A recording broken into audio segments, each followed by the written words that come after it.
right, listeners, welcome back to Capture It, the podcast. I am so excited to have this amazing human being on our podcast this episode 5. That'll be hitting out here on March. But welcome back to the show. We have Erin Livingston here with us today. Erin, say hello to the listeners. Hello, listeners. It's great to be here. All right. Erin is a great friend of mine, and here's what I'll tell you about Erin Livingston. You will not find somebody that is more energetic, that is more positive, and just so you know, when she comes into the room, everybody's getting a hug. Am I hitting that at all right? Yes, I love hugs. That's great. I love people and I love hugs. You got to love people. I mean, we're all in this together, right? So right. Erin and I are recording this podcast because I think that we need a great opportunity to talk about some of the things that Erin has truly captured in her life. And I've been interacting with her a lot more over the last 3 years since I've gotten this position that I'm in at my job. Because Erin shares that position at her high school too. So Erin, you are I'm an activities director at Aloha High School. Yeah, and in one of the greatest school districts in the state of Oregon, right, the great Beaverton School District. And so real quick, because you are, simply put, you are happy. You are one of the happiest people that I know. And like, just when we get the chance to meet cross district with the other activities directors and kind of do work and collaborate, I always look forward to seeing you because you bring energy into the room. You bring that positive factor into the room, and that's needed. Well, the same goes for you. I mean, we are joyful people. I usually say joyful over happy. We are happy people. We're happy to see people. We want to lift people up. And so, yeah, I think you and I are the same that way. And what a great person to have on the show, especially if we can feed off of each other's energy. So I want to play, I don't know if this is really a game, but I think right now, and we're recording on a day that they've asked us not to come to work. That's right. Because of the coronavirus. And, super sad. I mean, it's a little bit crazy to think like, this has not been something that any of us have ever experienced. Challenging time. And that idea of like coming together and really doing this work together to beat it, right? And so we don't know where it's going to go. And so that's the opportunity that we need to really, hopefully, maybe bring some positive energy, positive light into the deal. And coming together means staying apart, which is a very interesting concept right now. Right, yeah. And the history books will tell us about it later, too. We don't know what's going to happen. That's so in this time, I'm really being thoughtful of keeping my mindset around the small things, the things that I have in my life that bring me joy, those things that contribute to my overall well-being and happiness. So I'm going to ask you some questions that has to do with some of the main factors that contribute to our happiness, okay? So here we go. Kindness is a contributor to happiness. So what is the last thing that you did that was kind? So kind, intentional, on purpose. You did it because somebody was deserving of it or maybe they needed it. I think yesterday going to my friend Catherine's house, she's the yearbook advisor, and her deadline was midnight, and she's not ready yet. She wasn't ready yet. So I spent from 11 o'clock yesterday until 11 o'clock at night, maybe. Yeah. So 12 hours, we just yearbooked. Well, you got to think like, the yearbook has deadlines in school, and then all of a sudden, boom, they extend our spring break to a week in advance. And I mean, even at our school, our yearbook kids were running like, oh no, the due date, we thought we had an extra week, and now it's cram time. Yeah. That's not part of your job. No, but I thought, would you consider that kindness? She's my friend. I love her. Well, I went to help her. But that's why it's so kind and so intentional on purpose. That's not part of your job title. And you win. To me, that's above and beyond, because there was a friend in need of course. And to me, time. it's a no-brainer when that's what you do. Yeah. And now we got to live an intentional life like that. So the next contributor to gratitude or to happiness is gratitude. All right. What was the last thing you did to voice or show gratitude in your life? This morning, thanking God that I'm alive and that I have my health and my life and my husband and all the things. Yeah, I would say. I think we got to bring gratitude in daily, and we'll get to it at the end of the show. But who in your life, what in your life is worthy of recognition, and then do something about it. Go act on it, right? Be intentional with it. Do it on purpose because you know that it'll make an impact. Last thing that you did too, because it contributes to overall happiness, to connect to community.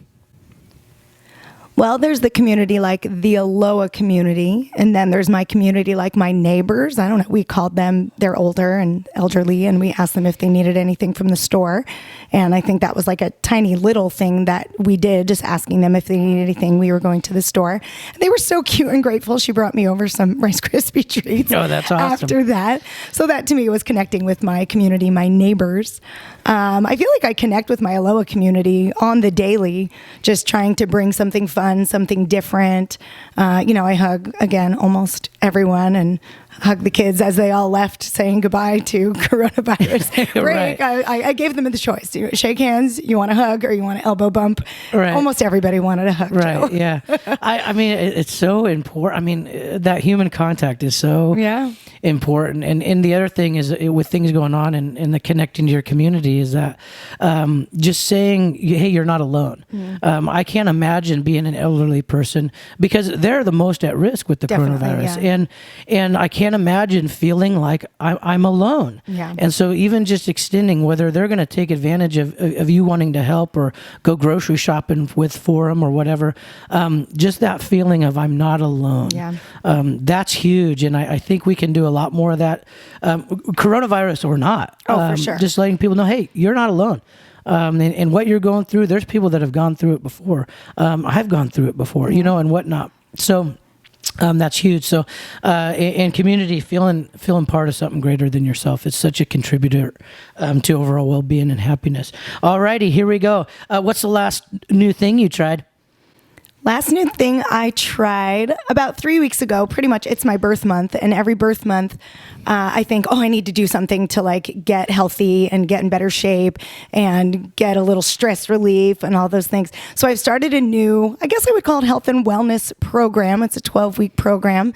And I am walking 10,000 steps a day, which I've never really been totally cognizant of.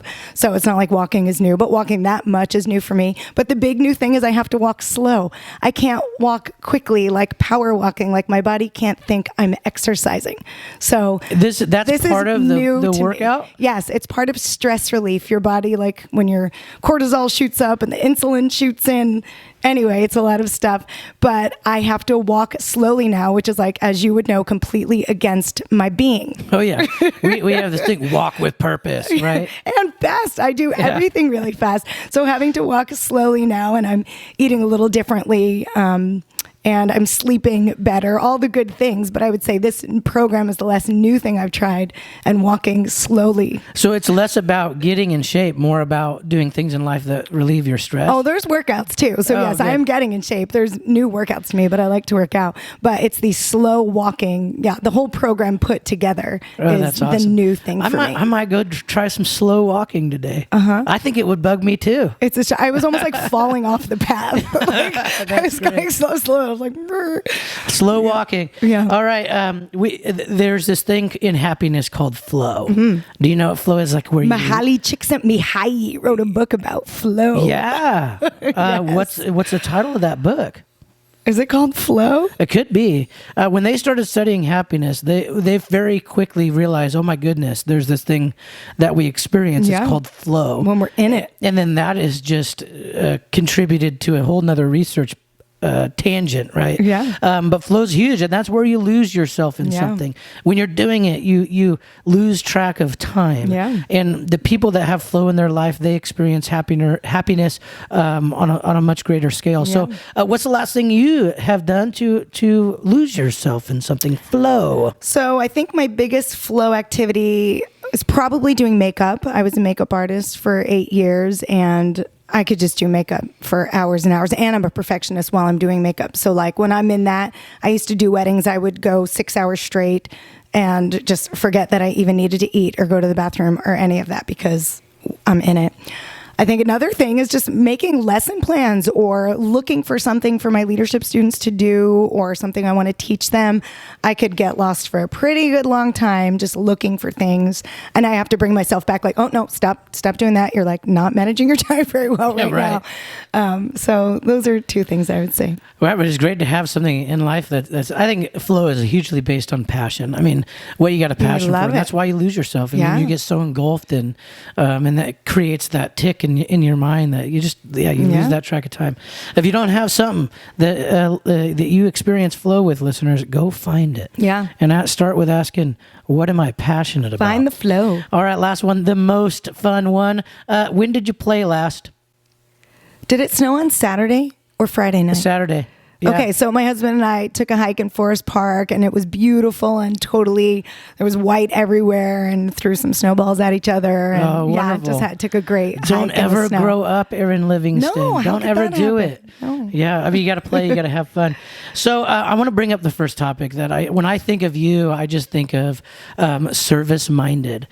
We get to sit around the table with each other, probably 4 or 5 times a year on a consistent basis, and or through our communications, email, text, whatever. But you are such a huge advocate for service, and you're also just such a service-minded individual. And I wanted to give the listeners an opportunity to capture, what the essence of service is, because I think we do this wrong a lot. I think we said, I need to serve, and then they go do something, and they don't get in return that really organic, that really natural feeling that we should get from our service. And I think that has a huge factor, what is your reason to serve? And so let's go back to, young Erin Livingston. Do you remember something in your life where you really were called to service, where you were called to helping others, and what was it for you that has created this individual that I know and have just absolutely built a relationship over the last 3 years with? What has created that type of person in you? That's a good question, Joe. I didn't know we were going to go back to early life. Well, it might not have been early. I mean, this is good. It might have been something that has changed over time. No, well, let's see. I've always wanted to help people. When you're in high school and you take those little surveys and things like that, everything about me always just wanted to help someone. I was the friend that people talked to and asked for help on things. I've just always loved helping people. And so I think just that, I'm a big nature nurture person. I'm a big nature person. I think we're all made a certain way with certain gifts. And I've always been loving, and I've always wanted to help people. I used to crack up that all my boyfriends from the past were out of altruistic love, which wasn't a very good choice. But I usually found someone thinking oh, I could help you. I could help you see this about yourself. I could help you believe this about you, to just help someone try to be their best. Well, there's a reason that I talked about, some of those things in your life that contribute to your overall well-being and happiness, right? Well, we got to take care of ourselves first so we can take care of others, right? And then one of my favorite quotes from Oprah, I call her Queen Oprah. If we had a queen in the United States, don't you think it should be Oprah? Maybe. Who would you pick? Who would be your queen? In the United States, who would be these are some tough ones, Joe. I know. Queen Oprah. And then here you go. Here's my king. Are you ready for this? Sure. You're not going to guess, but Guy Fieri. No. King Fieri. But Oprah says, okay. Who do you have one? No. Okay. Oprah says, helping others, through helping others, you actually help yourself. Yeah, of course. So there's that shift from taking care of yourself so you can take care of others, right? But when you're helping others, you're also contributing to yourself. Yeah, right? And I think the big thing about that is to not help others because it helps yourself. So it's this pretty interesting concept, right? That you have a heart that wants to do for other people, because what you were saying before, when someone feels obligated to serve, then you don't get that feeling back. Maybe you're surprised and you do, but maybe you don't because you felt like you were supposed to do something out of some pressure put on you or something like that. But when your heart just wants to give to other people and to love for giving and love's sake with nothing expected in return, that's when I think that feeling comes inside of yourself. It doesn't, you don't need thanks. I don't need thanks from anybody. I don't need anyone to recognize me for doing anything. That's why it almost felt weird before when you asked me something kind I did and I told you I helped my friend. That feels weird to me because, because you don't go around like, no, I help my friend do this. You just do because that's what is in your heart to do, and you don't need others to know, and you don't need thanks. Well, and what you're talking about is like, it's so natural, it's so instinctual to you, and I think that takes practice over time. But I think there's some things that then we'll talk about these here. Is there some things, there's some reason as why to serve, and when you find out that true existence of these things, it might help you serve at a better scale, because I agree. It's like with my students, you're not going to make us do this. No, I'm not going to make you do that. Yeah. I want you to want to do it. I want you to see the impact that it can make. I want you to want to do it because your heart is telling you that. Okay. So, 5 reasons. Five reasons to serve. So, this is something that I've actually pulled from my Uncle Randy, and he's probably contributed it from other places too, but he was the founder of Virtue First. These virtues, right? And one of them is service, favor, right? And favor being where I'm going to go out and serve others, right? And so favor is not, I'm going to do something for you, so you have to, you owe me. Favor is that true, genuine service, right? So 5 reasons that contribute to why we should serve. Okay, here's the first one. We want to discover in abundance. And so that's the radical shift, right? From me to we. And I know that you've discovered that. So is there any thinking on that process, that radical shift from me to we, so we can discover an abundance? So I think that doesn't seem so radical to me, but it sounds pretty radical, especially to our culture right now that's in me, right? I mean, I feel like every message that comes at you says you can have what you want. You deserve this. Everything's all about the self. And I think people kind of lift themselves up, and then how many followers do I have? And what do I have to say to everybody? And look at everybody looking at me. So I do think it is a radical shift, especially for young people and people who are caught up in that, to think that life is all about themselves. But obviously you and I both know that it isn't. Life really isn't about yourself. Like, life is about what you do on this earth for others. I mean, again, I'm a follower of Christ. Life is about loving your neighbor. And loving your neighbor means some sacrifice for your neighbor, and it means some obviously thinking and care other than me. It's thinking about what is actually best for others. What's the best decision right now to do for everybody? And a lot of people don't think that way. So yeah, I would say that is a radical shift. Yeah. And, you're totally right with the liking button, right?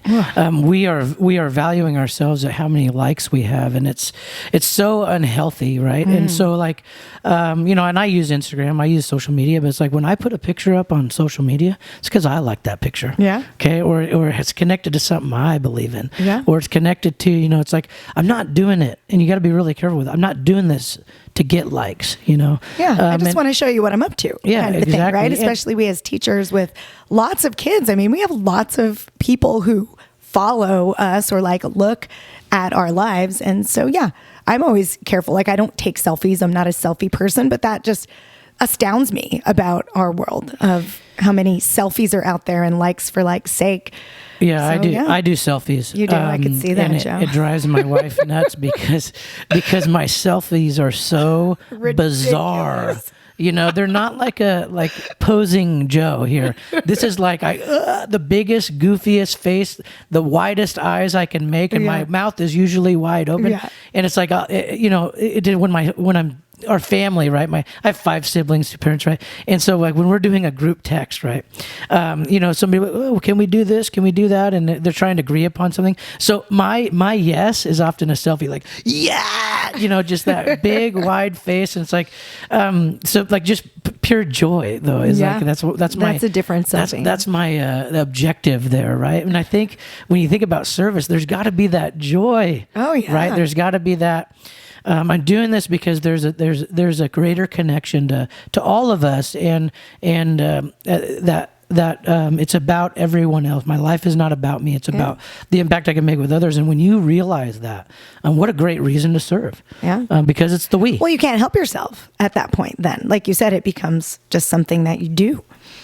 And I think we are getting to the point too, is like, I think we discover a lot about ourselves in service, because the second point is discovering self-transformation, and we can transform through service. All right. And so I know for me, it totally happened. And it's like I went into something, and maybe it was back in the past where it's like I felt obligated to do it, or somebody was telling me to do it. But just by taking that chance and having that courage to get over the hump, that like, maybe this isn't going to look cool. Maybe this isn't going to be like, the most attractive or like whatever thing. But I found something about myself in that service, right? And it maybe was, going to a soup kitchen and thinking like, people here are they're going to be homeless, they're going to be grungy, they're going to be.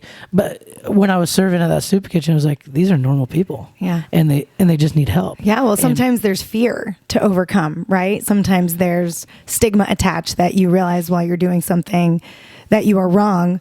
And I think the great thing about service is there's so many different ways you can serve.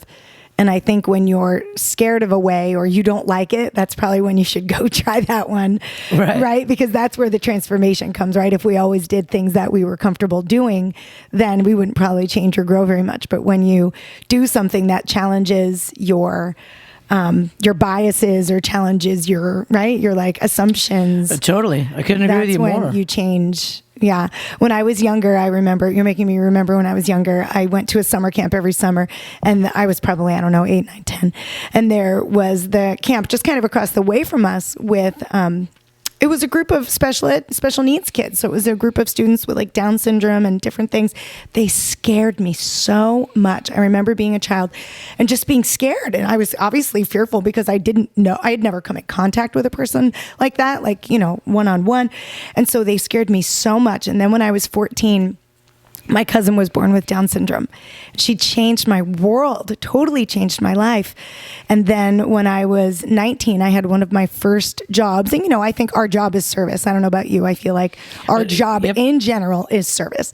So I had one of my first jobs working with a little girl with Canavan's disease. And it's very rare. And so Canavan's disease was a little girl trapped in a body that didn't work. Her mind worked, her body didn't work.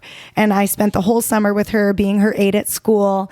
And, I had to strap her into everything every day. And then I would take her out, and sometimes she'd cry and I wouldn't know what was wrong with her. And sometimes she'd laugh. She was usually laughing at someone getting in trouble or something. Right.